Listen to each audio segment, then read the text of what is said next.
Mega প্রকল্পের নামে দুর্নীতি করেছে বিগত ফ্যাসিস্ট সরকার। সংসদে এমন মন্তব্য করেছেন অর্থমন্ত্রী আমির খসরু মাহমুদ চৌধুরী। জানান 2034 সালের মধ্যে বাংলাদেশকে একটি $1 ট্রিলিয়ন অর্থনীতিতে উন্নীতিকরণের কাজ করছে সরকার। এদিকে আজকের মধ্যেই সংসদে 117টি অধ্যাদেশ পাস হবে বলে জানিয়েছে চিফ হুইপ। সকালের সেশনে পাস হয় 10টি বিল। একটি বিবৃতি দেওয়ার ইচ্ছা প্রকাশ করে সময় স্বল্পতা এবং সংসদ অধিবেশনের কার্যদিবস শেষ হওয়ার আগে সবগুলো বিল পাশের লক্ষ্যে ছুটির দিনেও চলছে সংসদ অধিবেশন।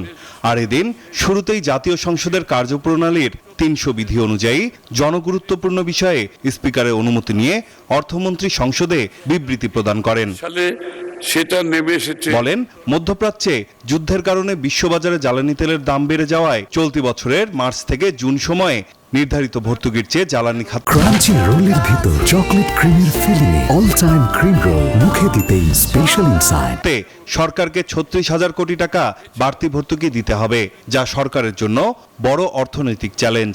চলতি অর্থ বছরের মার্চ জুন সময়ে বিদ্যুৎ, জ্বালানি, এলএনজিতে নির্ধারিত ভর্তুকির অতিরিক্ত, আমি রিপিট করছি, নির্ধারিত ভর্তুকির অতিরিক্ত আরো প্রায় 36,000 কোটি টাকা প্রদান করতে হবে। অর্থমন্ত্রী বলেন, মেগা প্রকল্পের নামে ফ্যাসিবাদের আমলে রাজস্ব আদায়ের চেয়ে ব্যয় বেশি হয়েছে।